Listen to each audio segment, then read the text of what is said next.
Hey, how y'all doing? So I'm doing something a little different. I am going live, and of course I forget to turn off. Okay, D&D. Nope, it'll go to Facebook. Either way, I know you guys don't care about that. So here's the thing. Um, First of all, hello to all my digital people out there in the digital space and beyond. I hope you're having a beautiful morning, afternoon, night, evening, wherever you are in this world and universe. But today's topic is called "I don't know what I'm doing," and it's very near and dear to my heart. The reason I wanted to speak on this, like any other video I do, is because I wanted to speak from the heart. I wanted to talk about what Spirit was putting in me to talk about, and so I'm really implementing and taking more action based off of how I'm feeling inwardly, and really going based off of what Spirit is telling me to do and what it's I'm feeling on that. So I have it's not really notes. I kind of was like typing away this whole thing about what I felt about this. It's in the description below. If you don't, oh gosh, this thing has my shoe. Hold on one second. You don't have time to watch the video, which I mean, I love watching videos, so I put it on in the background. But if you don't, and you're more of a reader, then I just basically put in the entire description what this video is about. And so it basically says I don't know what I'm doing, but what I wanted to talk about and speak about was that I'm okay with that.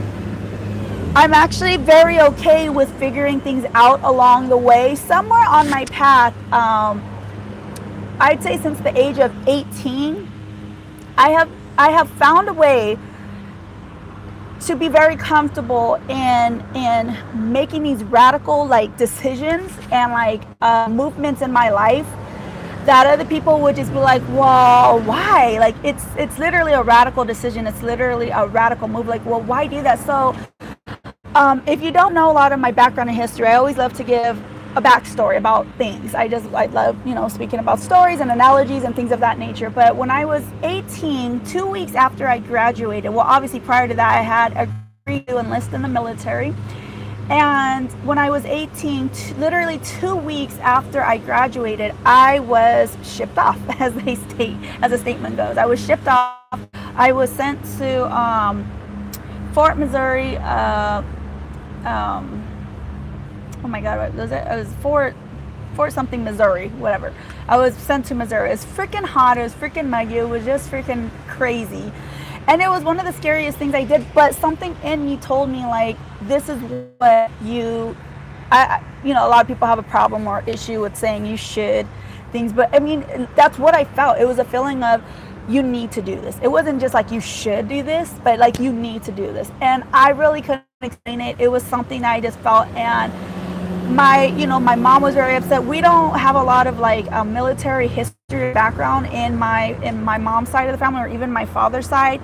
But on my husband's side, he joined with me at the time. We were just boyfriend, girlfriend at the time, but now we're husband and wife. And his family, his father went to Vietnam. So I mean, his father had a little bit more of an understanding. And then his oldest brother, the brother that was older than him at the time, now, he went into, I think, Air Force, and I think, I'm not sure how long he did, but anyways, he went in. So he was already gone and out and doing his thing, my husband's older brother. And so it wasn't that new to his family, but I know that it was something that was kind of something that caused a bit of fear for his family, I'm sure. And they probably a little bit of discomfort. And it was one of those things where it's like, man, like, we're sure that this is going to be a good decision, but of course, son, we love you. So anyway, my point to that is saying that, for me, for my story, I didn't have any background in that. My mother was devastated. She was absolutely terrified.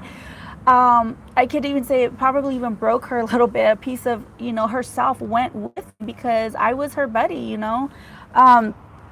So, but here's the thing with that. That was just the beginning. That was the tip of the iceberg in regards to my radical decisions that I would make and things that I would choose, that I'd want to do. And I felt like that were put in me to do. And so I kind of went on this different path. So to just hit a really few big topics. Another thing was, after the military, I decided to go overseas, overseas to Kuwait when, oh wow.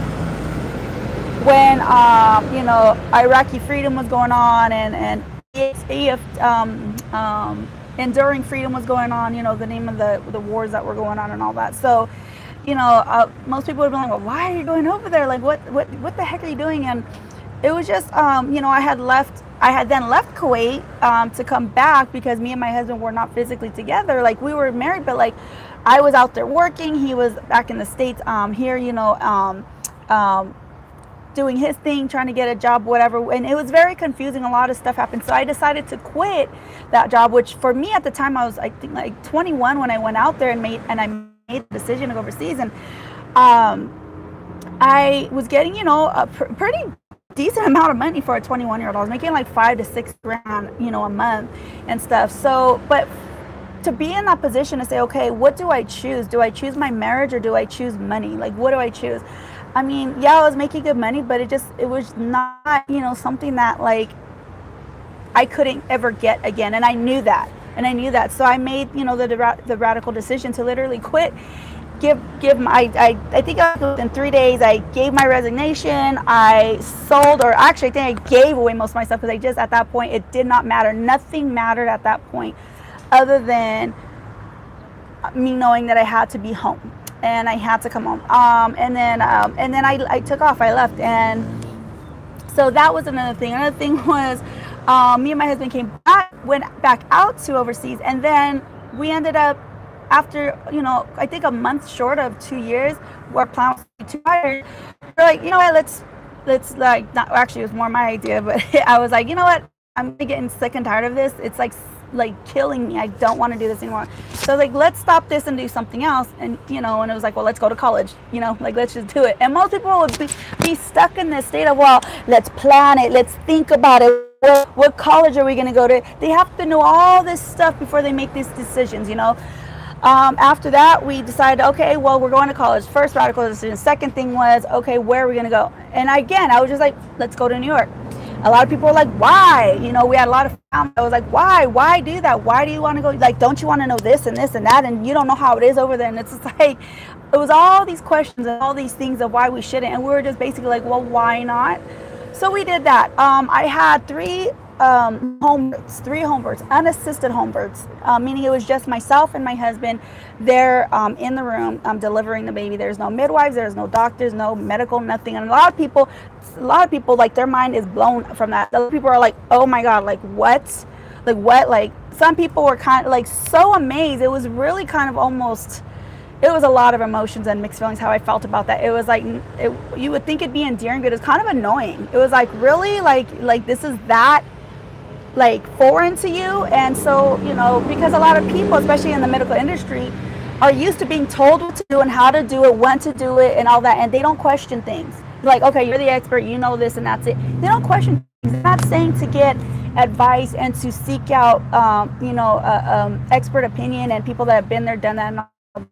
But you seek that information and then you take it for what it is, and then you use your own intelligence to decipher and to filter things out that you feel like, you know, belong to you and that don't belong in your world, and then you move on with it. But too many people are hung up on, I need to know exactly what I'm supposed to do. Here's the thing, it's your life. Nobody, I don't care how many years they've been in any industry, can tell you exactly what you need to do and how to do it. Nobody. It's just, if you really want a life that's 100% total freedom based on your terms, then you've got to be the one to do the work. You've got to be the one that steps out of your comfort zone, that steps out of the realm of this matrix that, you know, is going on. And you need to find your own way with your intelligence that you have, using your own thoughts and things like that. So I feel like, let me see here, a lot of things that I picked up along the way through this path and this journey. Let me see, we're going, okay, good, I want to keep it. Is I've learned how to use, you know, like my senses, like, you know, my body, the way that I feel about things, my spirituality, you know, my intuition, certain energy vibes and things, and learning how to filter like people out.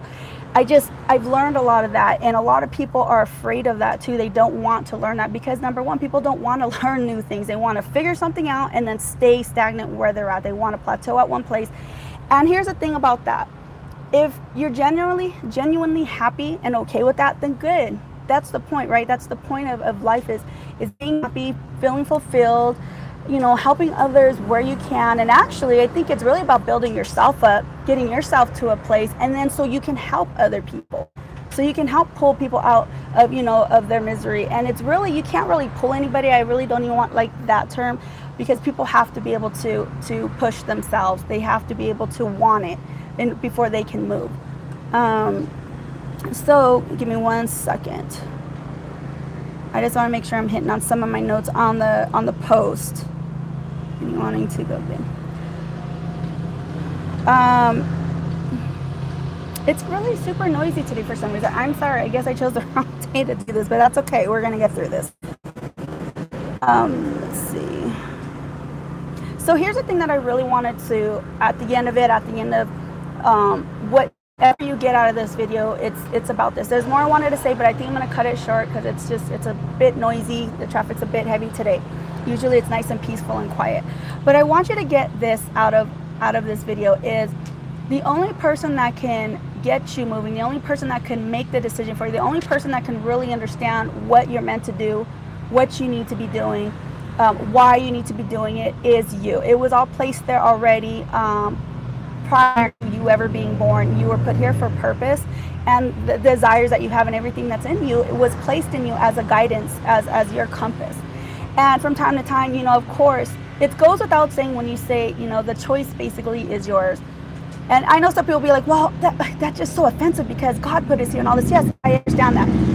When I speak about things and I say that it's each individual's choice, that goes without saying that it's because of God's grace and his power that we're able to do things, that we have the life that we have this purpose. And you almost have to look at it like it's like a game. Like everybody takes life way too seriously. They take it way too hard. And I'm not saying obviously there's things that are very important and are on a deep level and that matter very deeply, of course. But sometimes we take the little things and we blow those things up into really big things. And then it makes life just so miserable. And you can't handle the really tough things that come along and the really deep issues that come along because you're already distraught and stressed out over the freaking stain you have on your shirt or over the noise that keeps going on when you're doing your video. But it's like understanding that you basically have the choice. It's within your power. You have a decision to make. Tap into that what's in you. Tap into the power. Tap into, you know, prayer, meditation, whatever that is. However you tap into whatever is your higher being, that your creator that's put you here. Tap into that ultimate power and learn how to ask for help. It's okay to do that. Do that. But also learn that you're gonna have to choose. After you're done doing that, God is not going to put things on a plate for you, package it up, and then place it right in front of you. Okay? You have to learn to stand up and take action. That's your part. That's your part. This is your life. You have to learn to step out, step up, get up, and then make a decision. Keep going the way you're going, or to pivot and to move. So just think about that and put thought into those words, that you're the one who ultimately has a choice. God's already given you the choice. He's already backed you up. He's already said you are going to be blessed and you're going to have the things that you want and need. But you have to be able to ask, and then you have to be able to move on that. So I also wanted to mention too that I'm going to be putting on a 21 it's going to be a 21 expert summit based around basically like self-development, but spirituality, about love, about entrepreneurship, about how to, and for people who are trying to find the purpose. I guess it could be for that. These experts have a lot of knowledge in the industry, and it's based off of scientific facts. It's based off of practical facts.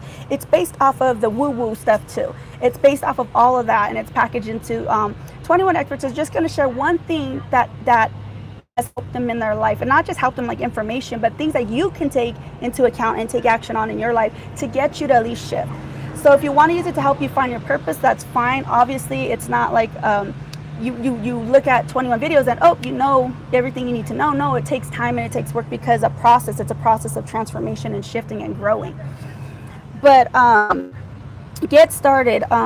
Here's the thing is, if you know what you want to do, but you're afraid to do it, or if you kind of have this thing in you that has kind of been picking at you, like, do this, and you've been ignoring it, and you keep going on with your life and over, but you're miserable and you're complaining and all that stuff. Okay, slow down, take a breath first thing, and then come join me on this 21-day summit. I don't have the details yet. I'm getting the experts together. I'm being very selective with who I'm actually inviting, because I want to know that these women are authentic, that they have passion, that they have love, and that they're trying to share things that they've learned and how they've grown for you women. I don't just want to pick anybody. And if you know but you're afraid and you don't know how to get going, join me on this summit. Join me. I'm going to put a link there where you can pre-register to get onto the list. And then once I have all the details in place, I'm going to shift you guys into another list where I'll send out an email that gives you all the information you need for that. Oh, I'm doing good. I'm only on 15. Okay, awesome. So I love you guys. I hope you guys have a beautiful and fantastic morning, afternoon, night, wherever you are in this world. Hey, little bee. And if you have any questions, comments, concerns, as usual, feel free to put them in the comments. You can DM me right now while I'm still available to receive DMs. 1 second. And I will talk to you and see you guys on the next video. Bye. Yes, ma'am. Sure. Yes.